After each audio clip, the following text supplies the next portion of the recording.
The views and opinions expressed on all radio shows broadcast on Tom's Radio Toronto are entirely those of the hosts, guests, and callers who are entirely responsible for all show content and do not in any way reflect the opinions of Tom's Radio Toronto or its staff. These broadcasts are presented and made public as entertainment and general information only, in the hope that they will be entertaining and informative to listeners. They are not intended to diagnose, treat, cure, or mitigate in any way any disease or condition, or to promote any specific lifestyle, belief, religion, political affiliation, or other personal practice, nor is the information presented necessarily accurate or verifiable. Tom's Radio is back. And of course, ito po yung kabayan mo Datol. And here is your news at 4. Of course, top of the news right now, Delta variant kalat na sa 9 na syudad sa Metro Manila. Nakapagtala na ang Delta variant ng COVID-19 sa 9 na lungsod ng NCR. May ilang araw bago ang implementasyon ng panibagong ECQ ayon sa Department of Health.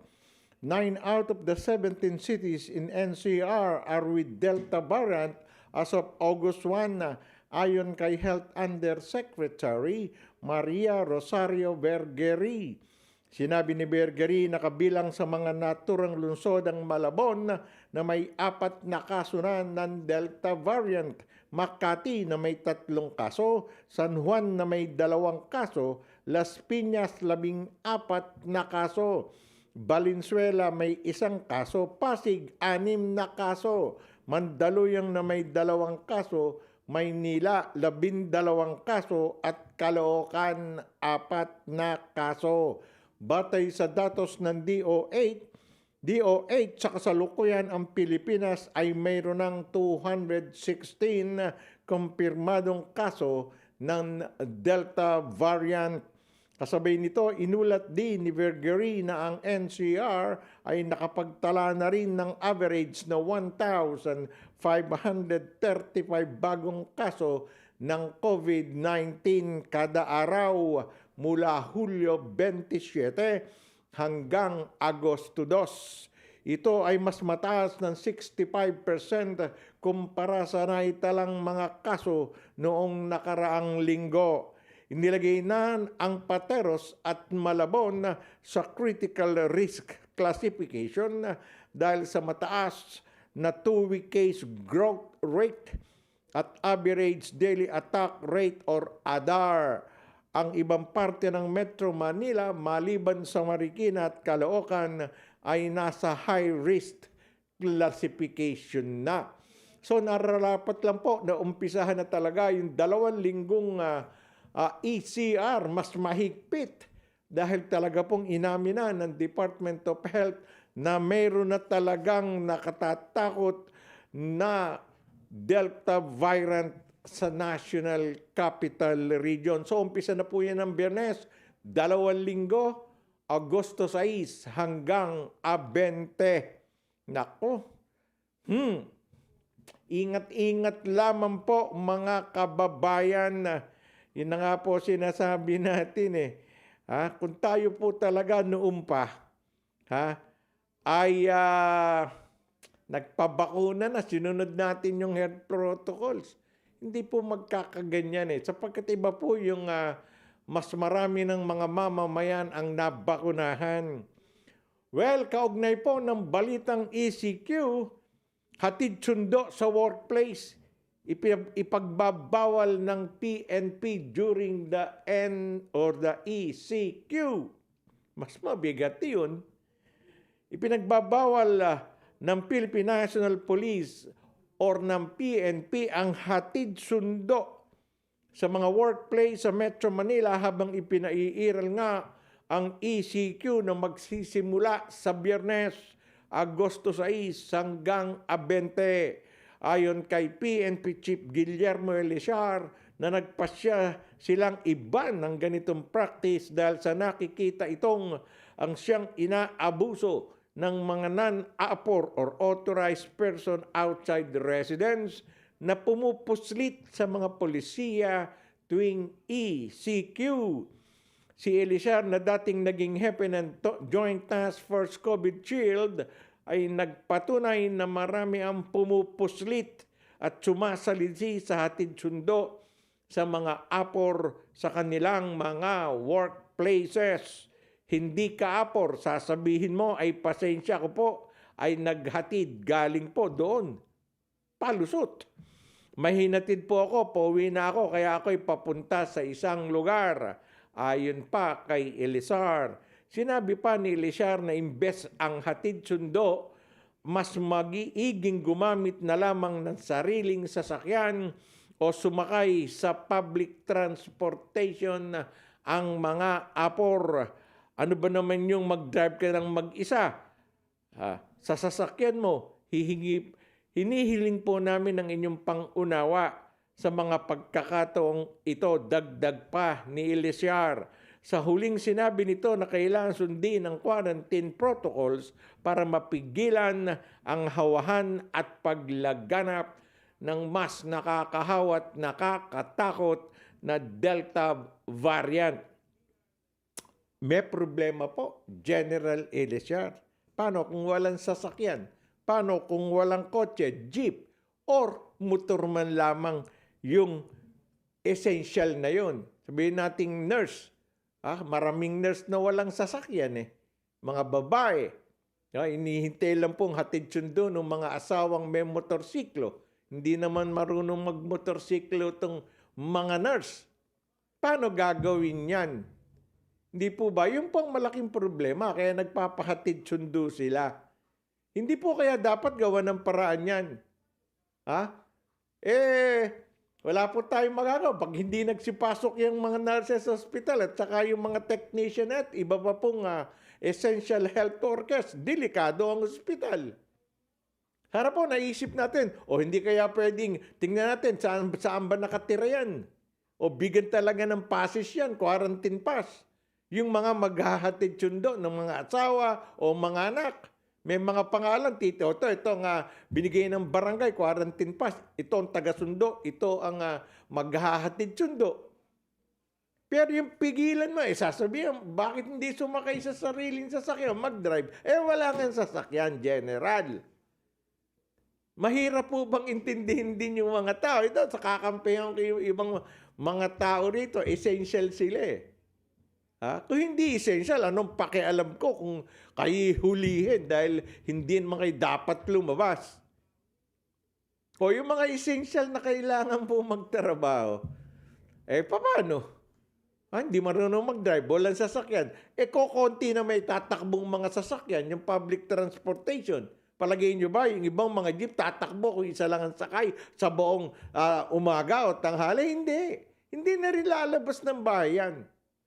Sana napag-aralan ng todo yan ng PNP at saka ng IATF at saka ng Department of Health. Of course, kailangan na talagang magkaroon ng ECG, yung mas mahigpit. Dahil nga, inamin na napakarami po talagang tinamaan ng COVID, ng Delta variant na yan. Daan-daanan. O ano po gagawin natin ngayon? Magkakaroon ng malaking problema yan. Sana naman hanggang bukas, meron pa isang araw. Gawa ng paraan kung paano magagawa ng paraan yung mga walang sasakyan na kailangang ihatid sundo. Kayang-kaya niya ni General Elizar. Daming mga kasundaluhan na kailangan magmaneho din naman. Anyways, sana po masagot yung problema ngayon sapagkat marami nagtatanong talaga. Ala kami sasakyan eh. Paano kami papasok? Ayaw nyo kaming hatid sundo ng aming mga asawa sa motor. Di po ba? Valid yung kanilang mga sinasabing yan. Well, sana nga po magawa ng paraan yan. Pero nagkalat na talaga ang Delta variant sa siyam na syudad sa Metro Manila. There's no denying about that fact. Okay? Factual na yun. Okay, nagsabi na rin DOH. Alright. Hawaii. Alam nyo kung saan yung Hawaii. Kung saan walang Pilipino ron, kundi mga Ilocano at Bisaya. Joke. Hawaii includes Philippines in safe travel program. Good news. Hawaii has included the Philippines in its Safe Travels program, allowing travelers from Manila to Honolulu to bypass the state's mandatory 10-day quarantine by presenting a negative RT-PCR or reverse transcription polymerase chain reaction. Haba kasi. Test result, RT-PCR na lang. Okay? Consul General Joselito Jimeno thanked Hawaii Governor David Ige for including the Philippines in its Safe Travels program. The Hawaii decision allows Philippine Airlines passenger traveling from Manila to Honolulu to bypass the state's mandatory 10-day quarantine as long as they can present a negative RT-PCR test results taken at the PAL-accredited laboratory 72 hours before departure from the Philippines.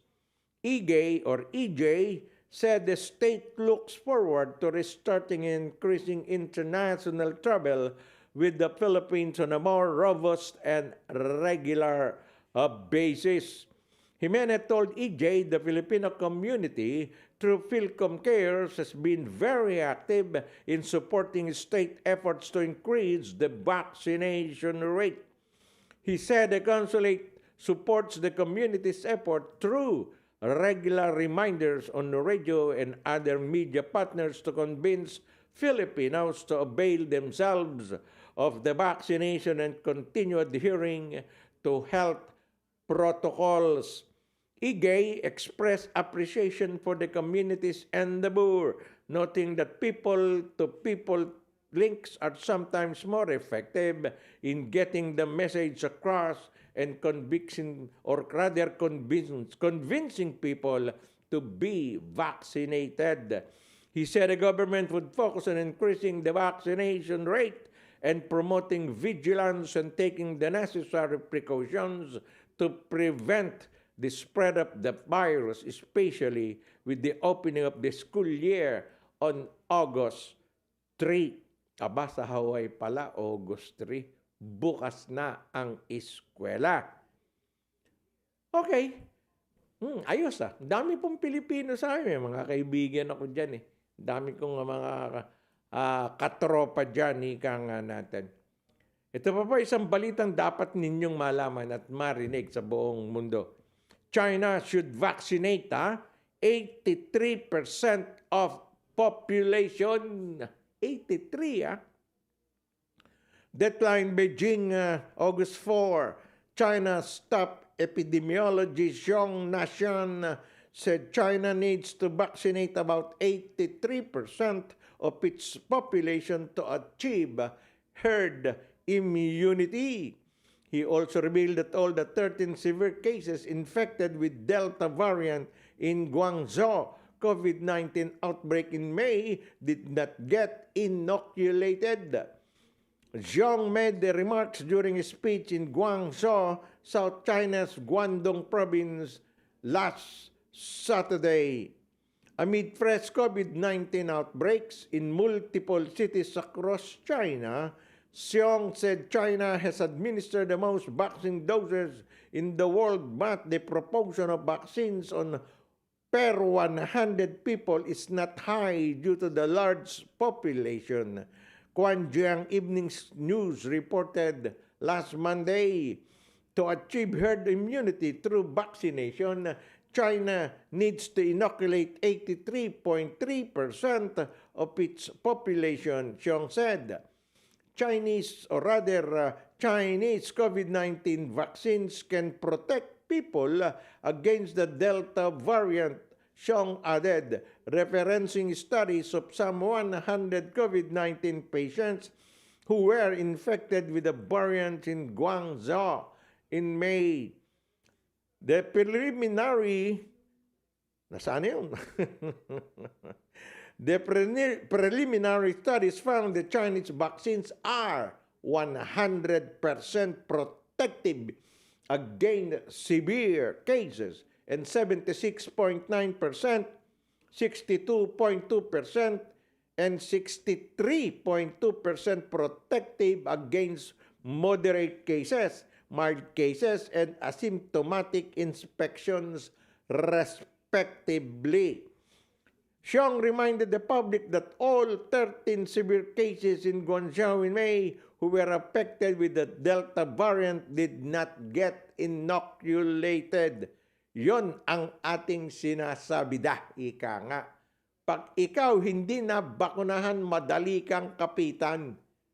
Kapag ikaw na bakunahan na, lalo pat dalawa, left and right or right or right, sabi nga natin, malakas na ang proteksyon. So mga kababayan po, tulad ng ating hinihiling, unahin natin ang sarili natin. Pabakunan na tayo. Ilang pong milyonan dumating na bakuna sa Pilipinas.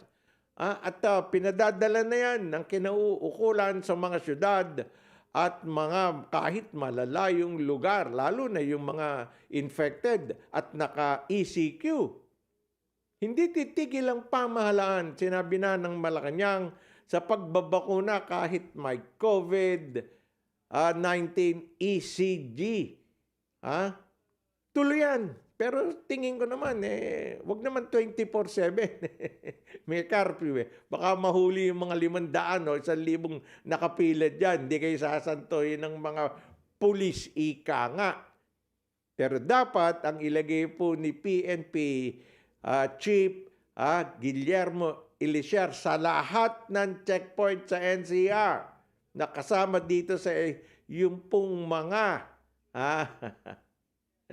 malilinis ang record. Yung hindi po kayang lagyan. Hindi ko sinasabing maraming pulis nagpapalagay. Pero hindi ba mas magaling yon?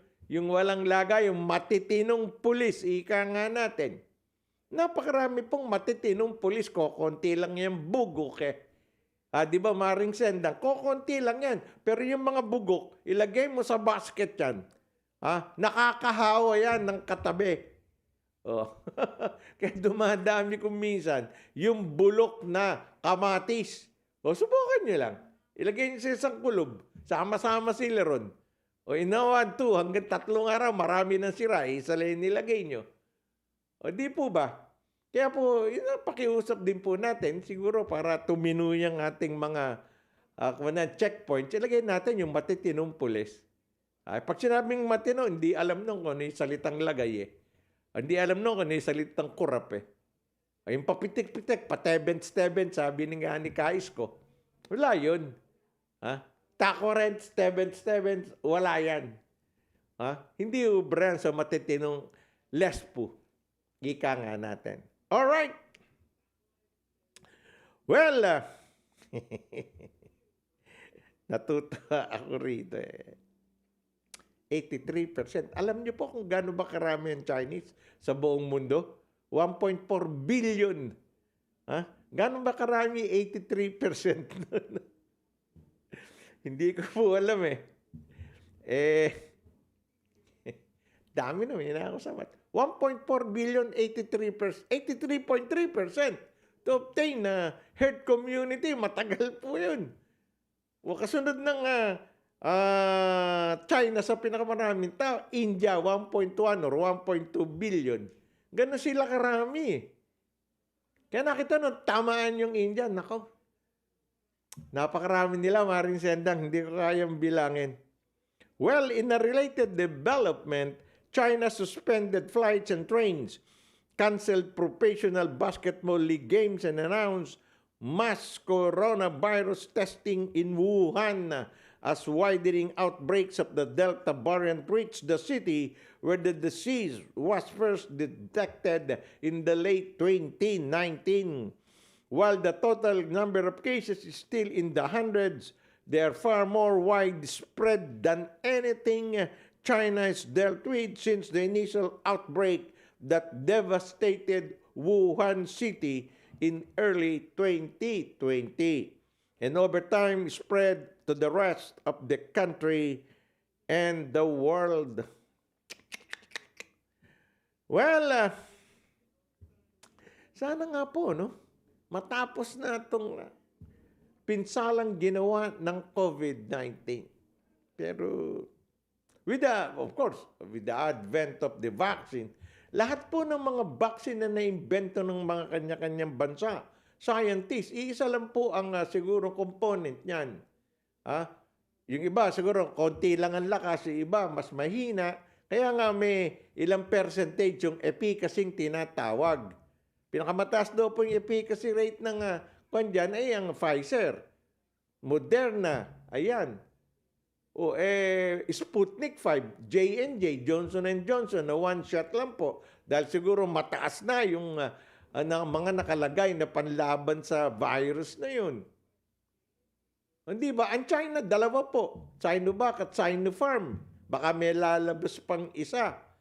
Araw-araw, milyon-milyon ang nagagawang vaccine. Kaya nakapag-donate po ang bansang Japan sa mga bansang nangangailangan at hindi kagad makabili. Tulad ng Pilipinas, milyon-milyon na ang naibigay ng China dyan sa ating bansa, sa Pilipinas. Gayun din naman ang World Health Organization. Lahat po ng mayayamang bansa, nagbibigay po ng donasyon vaccine sa World Health Organization na inilalagay nila sa COVAX facility. Yung po nagdedetermine kung sinong mga bansa ang uunahin nilang bigyan.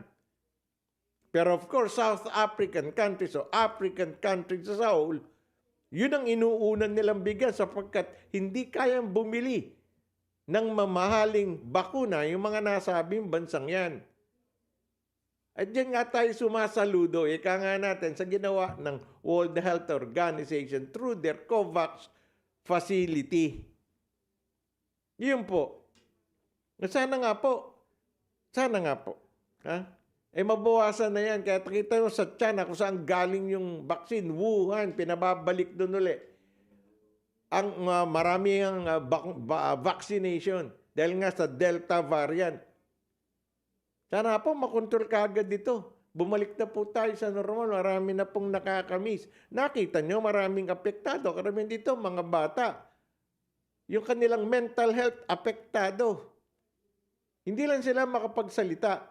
Buti nga yung nangyari po sa Tokyo Olympics, yung Amerikanong sikat na si Biles, umatras siya sa ilang kompetisyon na siya ang pangunahing siguradong mananalo kalaban ng mga Chinese. Dahil nga he could not really concentrate. Inamin niya meron siyang mental health issue. Hindi niya alam kung saan, paano nangyari yun. Naburo lahat ng mga yan Na-stuck sa kanilang mga bahay. Yung mga atleta naman, siguro sa kanilang mga training center and facilities. Hindi nila matanggap na, bakit ba ako nagtitraining pa? Postpone naman yung Olympics. Hindi alam kaya lang bubuksan. Nung mabuksan naman, hindi pa sigurado ang safety ng mga atleta at opisyales na papasok sa Athletes Village. Nalagay yan sa utak ng mga kabataan. Alam naman yung mga gymnast, mga bata yan May 13, mga 14, 15. Kahit yung iba may 20, 25 na rin Yung ganon. Pero the mental health issue will always be there. Tatamaan yan kahit sino. Kay bata ka, kay matanda ka, kay seniors ka na. Pag tama ng mental health issue sa isang tao, hindi na niya alam kung ano ang susunod na mangyayari sa kanilang katawan. So pag nagbalik na po siguro sa normal ang buhay ng tao, yung isa sa dapat pagtuunan ng pansin ng lahat ng bansa sa buong mundo. Lahat naman ng bansa tinamaan ng COVID, wala naman pong exempted dyan Kaya po yun po sana ang unang, lalo ngayon, magpapasok ka na naman. Dito sa September, sa Pilipinas, August yan. O paano gagawin nila? Sa Pilipinas, dito sa Canada, of course, maraming tumitingin sa mga kabataan May mga psychiatrists na dadalhin din mga ng magulang libre Sa Pilipinas, hindi libre. Lahat doon may bayad. Ang libre lang doon siguro yung pag-utot When you fart libre, hindi ba maring sendang? Delikado ka pa, baka magulpi ka ng katabi mo at ang bantot ng fart mo. Yung ganon. Dito, libre. Yung swabing namin libre Yung bakuna, libre. Sa Pilipinas, libre bakuna. Pinagtataka ko, ba't hindi libre ang swabbing? Ang testing. Bakit kailangan magbayad? Eh, paano kung walang pera? Kaya nga siguro kukunti na babakunan. Hindi ka naman babakunan kung wala kang resulta ng negative ka sa PRCT or whatever. Basta yung testing, katin na naman ang ilong ko.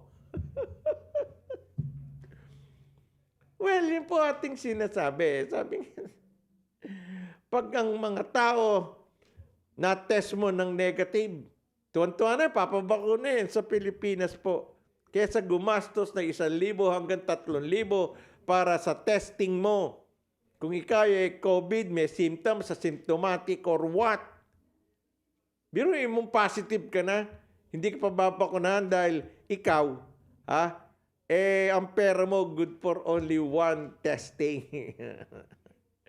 Ang sakit na katotohanan po na. Hindi ba kaya talaga ng Pilipinas na ilibre yung mass testing? Sa Red Cross nga pinangangalandakan pa ni Dick Gordon na sa chairman Sa amin mura na lang 1,000. Laway lang Laway testing. Samantalang pag nagsalita si Dick Gordon, natatandaan senador pa nung araw yan Pag kami nakaharap niya na maliligo ka sa ulan O dapat magdala ka ng, ano ba tawag sa umbrellang maliit? Di ba? Maliit na payong. Di pa yung gito pag maliit. Di ba, Marin Sendang? Mababasa ka sa laway niyan. Anyways, sana nga po. Sana nga. Tayo naman Balita naman po sa Southeast Asia, Malaysia. Malaysia Prime Minister seeks votes of confidence. Deadline Kuala Lumpur, August 4. Malaysia Prime Minister Muhyiddin Yassin said yesterday he will seek a confidence vote in September to decide if he commands majority support among members of the country's lower house of Parliament. Muhyiddin said in a televised speech that he still held the support of the majority members of Parliament or MPs and had informed the country's King Sultan Abdullah Sultan Ahmad Shah. A motion for a vote of confidence in May will be tabled in the lower house when Parliament convenes in September. He said the upcoming Parliament session is scheduled from September 6 to 30. Muhyiddin's announcement comes after Ahmad Shahid Hamidi, President of the United Malays National Organization or UMNO, a component of the ruling Perikatan Nasional or PN coalition, announced withdrawing support for the Prime Minister. Muhyiddin has been holding on to power with a slim majority, and the withdrawal of UMNO could see him having an insufficient number of MPs to continue governing. Yan po talaga ang nangyayari sa mga bansang parliamentary. Parang dito, maraming gustong magkaroon ng fall election ngayong October. Hinihintay nilang tumawag itong si Prime Minister Justin Trudeau. Pero nakita ni Justin Trudeau na marami pa siyang sumusuporta. Although minority government siya sa parliament. Di po ba? Pero ngayon, sabi ng NDP, pag ayaw naman din kang mag-ilan. They don't want to have election. Why would we force an election? O di nakita ngayon ng Liberal Party ni Justin Trudeau that he could still exist. He could still govern Canada. And could not be calling the election this fall. Marayin nyo, malapit October na yan Bigla nagpatawag ng eleksyon. Ang eleksyon po rito, Parliament, mga MPs, member of the Parliament ang ili-elect ng kanya-kanyang riding. Kanya-kanyang probinsya, kanya-kanyang municipal, kanya-kanyang city. Paramihan ng MPs na mananalo, MPs, member of the Parliament. Ang nangyaring last election ng 4 years ago, hindi po majority, minority lang ang nakuha ng liberal. Pero mas marami sila. Kaya lang, hindi yung majority nga. But these days, at least, kailangan nila rin na kumuha ng mga allies, ika nga. They could not just pass any bill, any law. Siyempre, questionin ng PC at saka ng NDP. Ala namang representative ang Green Party. Ala namang representative yung ibang partido. Tatlo lang yan. Liberal, PC, NDP. Yung tatlo lang na yun. O Green Party, meron. Wala naman silang MP. At least, they have their party.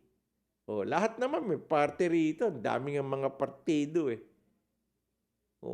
Pero walang mga representanteng nanalo sa MP's election. Ako tingin ko rito hindi magkaka-election. Nung una, of course, nung kainitan ng pandemic, nasolve. Biglang bumaba ang nahahawahan. Di ba? Dito nga sa Ontario, nakita nyo po. Lampas na sa step 3. Ngayong August 6, wala ba katanggalin na yung step 3 Back to normal. Pero yung sa school, bubuksan nga. Kanina lang po, in-announce ni Minister Leche na they are spending around $25 million para po sa ventilation ng mga eskwelahan ng mga bata. Di po ba? Gumagastos na sila ngayon. Mandatory pa rin po ang face mask. Sa may school, pag nasa loob. Pero pag labas na yon, labas na yun Hindi nila kontrolado yung recess, saka lunch break. Lalabas na yung mga bata. Pero sa loob, ang tanong nga, hindi ata sinabi yung class size. Gano'n ba karami yung mga bata? Could it be 22, 25, o 30? Pag 30, nasaan na social distancing nun? Wala na, dikit-dikit na naman. Although, malapit-lapit na ganyan. Pero of course, it should be around 2 meters. Ang pagitan ng mga bata, they could stretch out their arms na wala silang masasalat. Yun po ang social distancing ng mga bata. Sabi niya, ang pinalabas nga niya kanina, grade 1 at to grade 12, they will be wearing masks inside the classroom. Ang tanong namin nga ni Tita Cecil when we were discussing it, di ba, hindi nyo lahat daw ng estudyante at mga staff ng eskwelahan. Kailangan bakunado bago pumasok na school. Paano yung mga magulang na ayaw nilang pabakunahan yung mga anak? Merong mga ganun Di po ba? So, hindi mandatory. Paano na nga yung hindi na bakun? Tatanggapin nyo ba kahit hindi na bakunahan? Isesegregate nyo ba? Ihihiwalay nyo ba ng kwarto? Yun po ang mga tanong dun. Okay? Alright. News at 4. We'll be back after some words from our friends.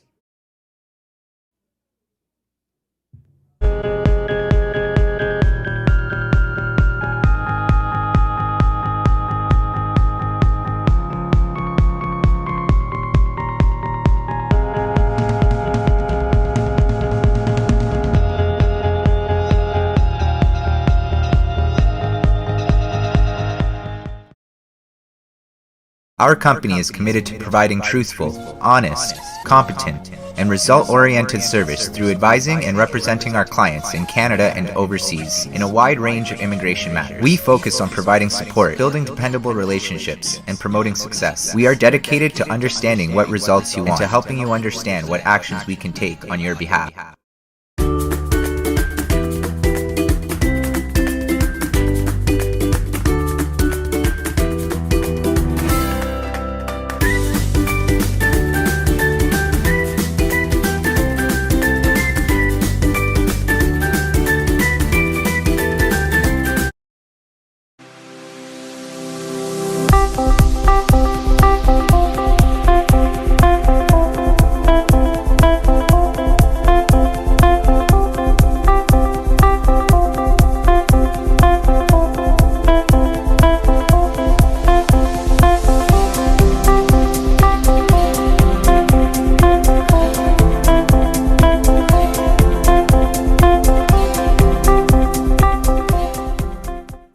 nagbabalik po ang news at 4 to pa rin po inyong kabayan Mondatol.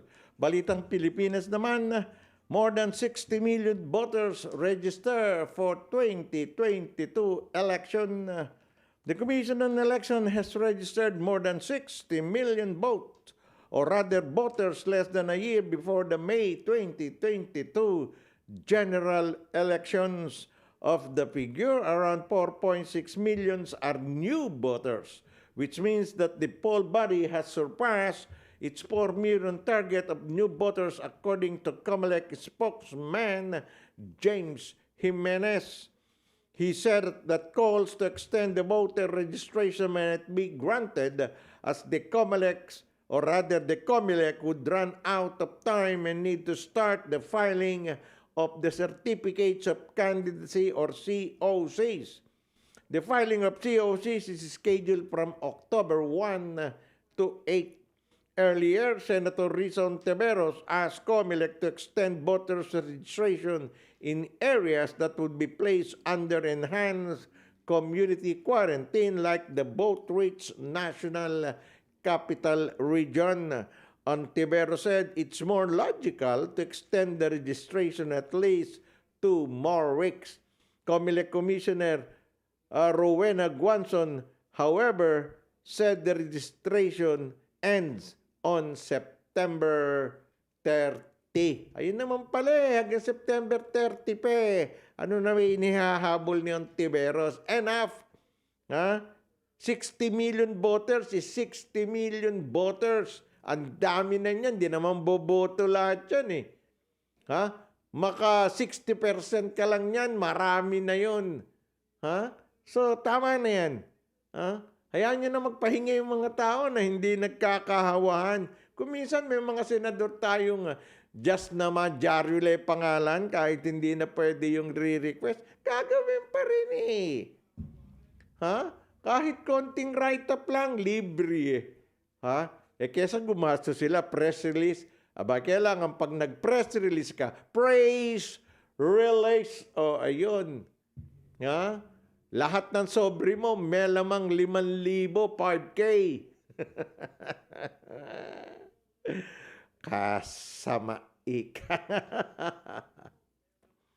Eto pa, kasunod ng balita. Cyber libel naman daw, inuumang na ni Pacman versus fake news. Nako, ano kaya ire? Okay, Maring Sendang, pakinggan nyo ire. Sa kasagsagan ng kanyang pagsasanay sa nalalapit na laban kontra sa American welterweight champion na si Errol Spence Jr., nahaharap din sa gyera kontra sa social media trolls si 8-time World Division Boxing Champ Senator Manny Pacquiao. Ito ay dahil sa pagkalat ng mga fake news laban sa senador hinggil sa umanay maanumalyang multi-billion sports complex project sa Sarangani. Ani Pacquiao, determinado siyang mapanagot ang mga SOCMED trolls na nasa likod ng pagpapakalat ng kasinungalingan laban sa kanya. Many of these SOCMED trolls are making a lot of money at the expense of honest and hard-working citizens. I'll make it my mission to stop them at all cost. Ani Pacquiao. Sa pamamagitan ng kanyang legal team mula sa Quezon, Daquinod, Mendoza, Martelino Law Office, hiningi ni Pacquiao ang tulong ng PNP Anti-Cybercrime Group upang matukoy ang owner at administrator ng 27 fake news sites na tumulong sa pagpapalabas at pagpapakalat ng fake news na nag-uugnay sa kanya sa 3.5 billion pisong korupsyon sa konstruksyon ng Sarangani Sports Complex.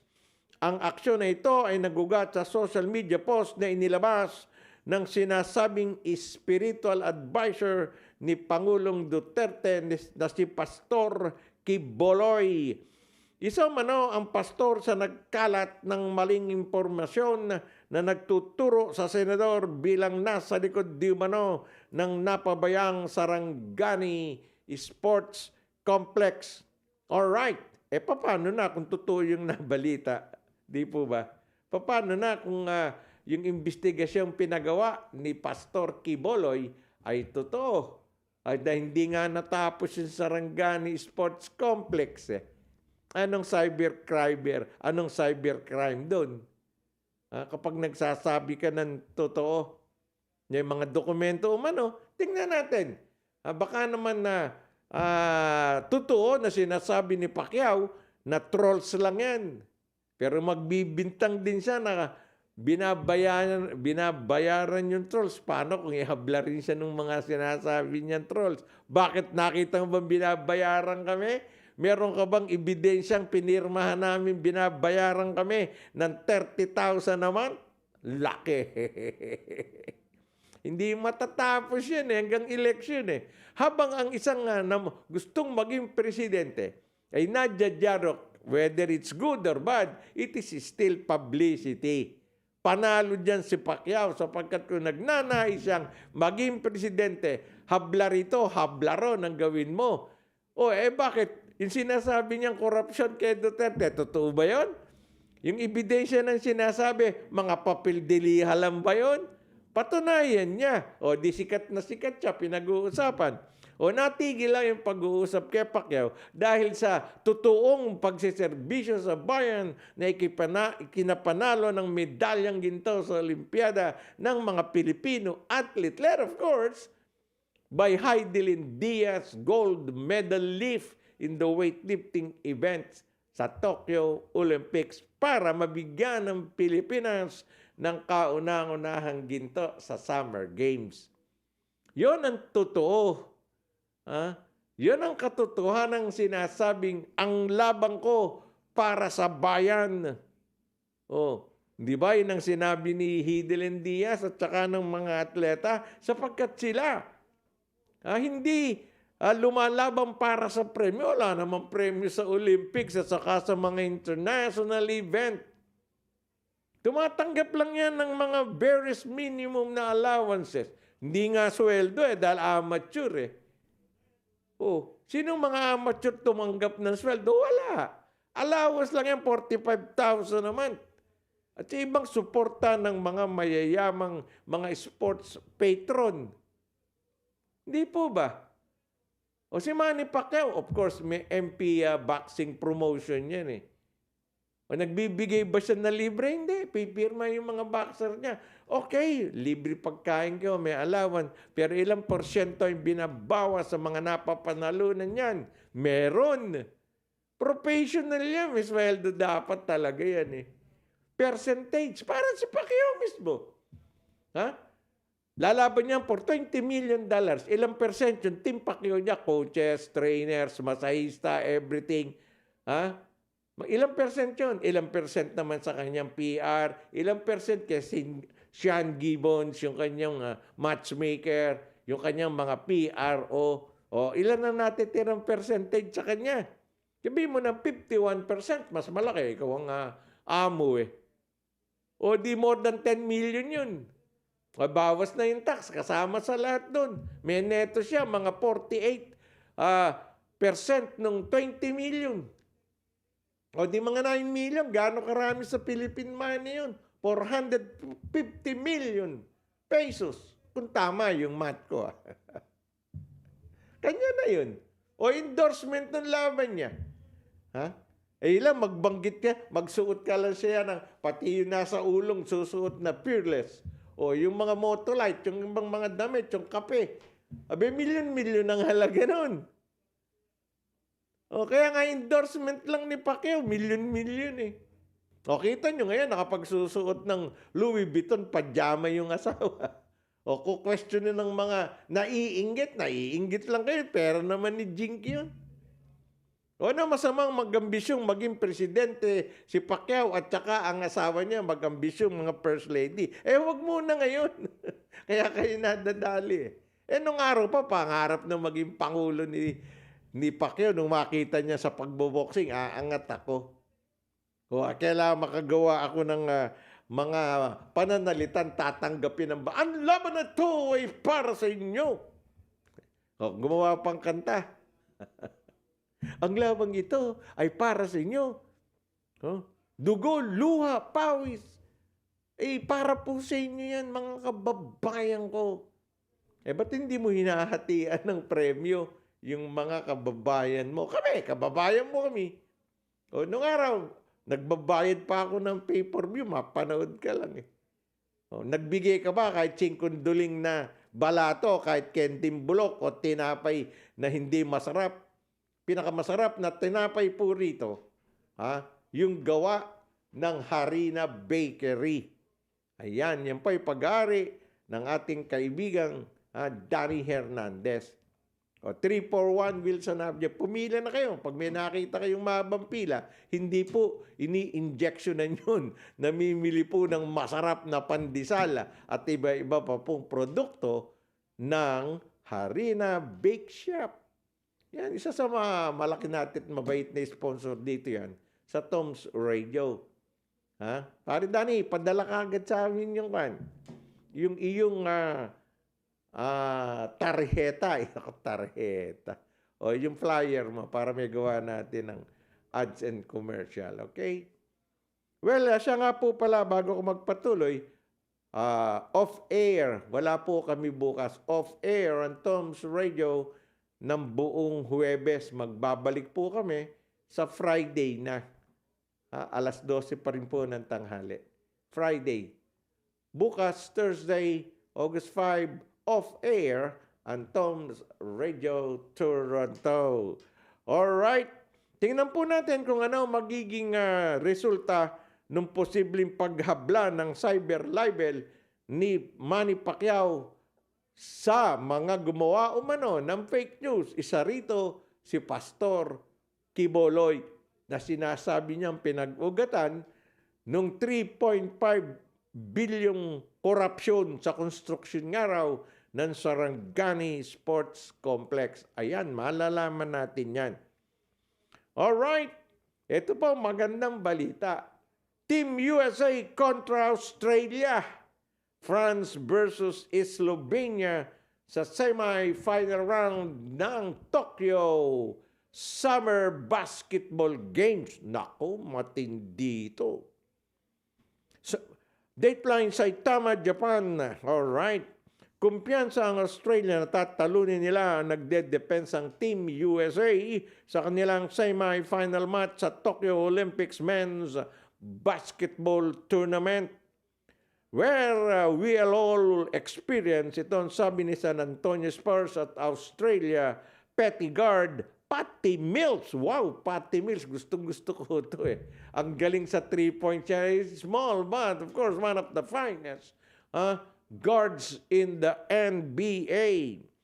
Sabi pa niya, we've been to this stage many a time and haven't crossed the line.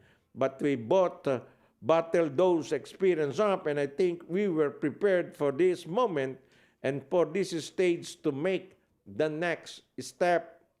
Sasagupain ng mga Amerikano na may kartadang 3-1 ang Australia 4-0 alas 11:15 ng umaga bukas matapos ang laro ng mga Frenchman o France 4-0 at Slovenia 4-0 sa alas 6 ng umaga kasi iba oras dun eh.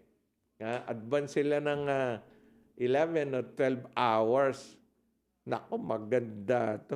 Alam niyo ba kung sikat na player ng Slovenia?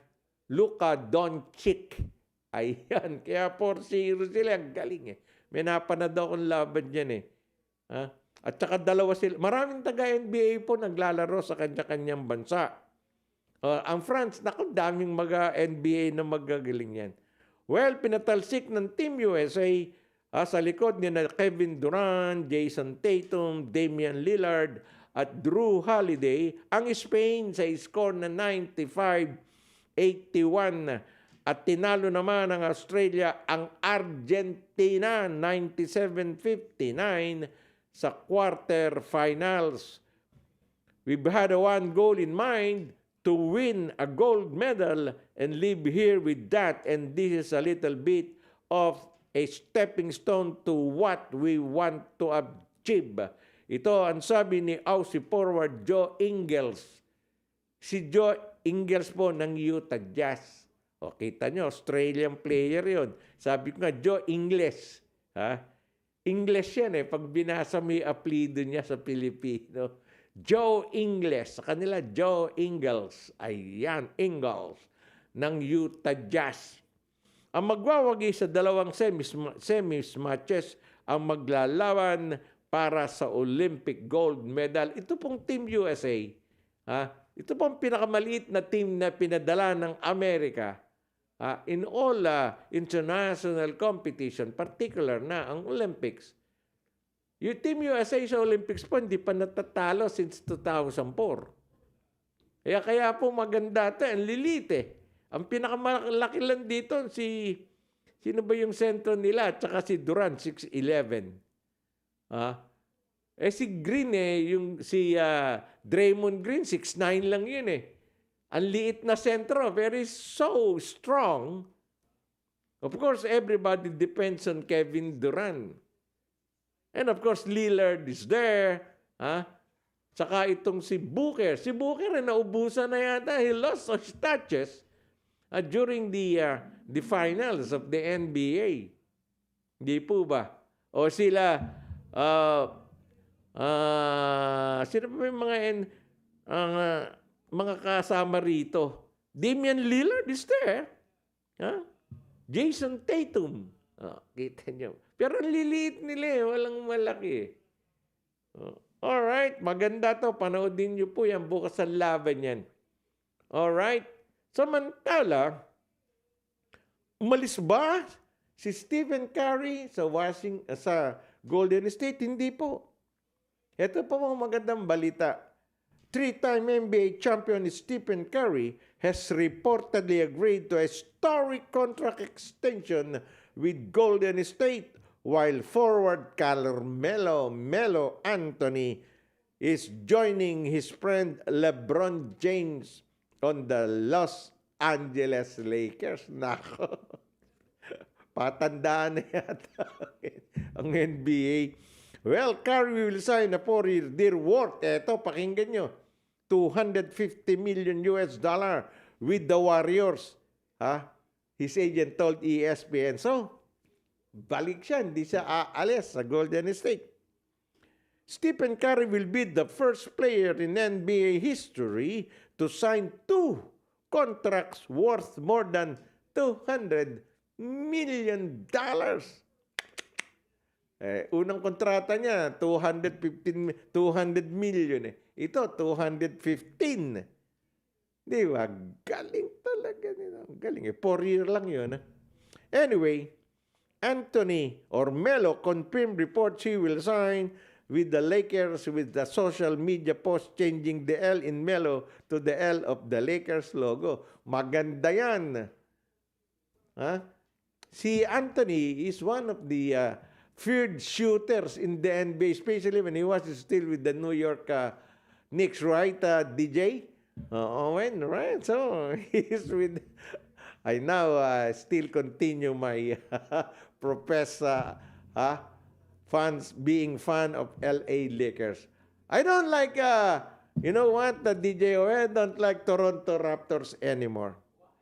Kyle Lowry was not there. He transferred to Miami Heat. My God, what could you say about it? Please say something about that in the microphone. DJ Owen, we both know our ongoings in the NBA now. Now, the thing is, Lowry is a good player, but if Toronto paid him all that money, we wouldn't have money for new players. So he has to go. Yeah, it's a business decision for him to go. But he's good. All the best for him in Miami. One of the best and finest guard in the NBA. Yeah. He led the Toronto Raptors to its first ever a championship in the NBA. Of course, with Kawhi Leonard and Green, right? Yes. But of course, he's being offered by Philadelphia, his hometown, And even Toronto, right? Yeah. And even Los Angeles Lakers. LA, yeah. But of course, he declined and went to Miami. You know what? What I think about why he transferred to Miami? Him and Jimmy Butler are very good friends. Yes, they are friends. Yes. And besides, the weather in Miami is good. So good. He suffered in Toronto enough. Yes, and his family, his wife, and 2 children wants Miami because he will answer the family. Correct. Anyway, I'm now in the East. I still prepare for Milwaukee Bucks, not the Lorry anymore. Because Lorry less, Toronto won't be a contender for the crown. In the West, of course, nobody could change my heart for LA Lakers. They won't win.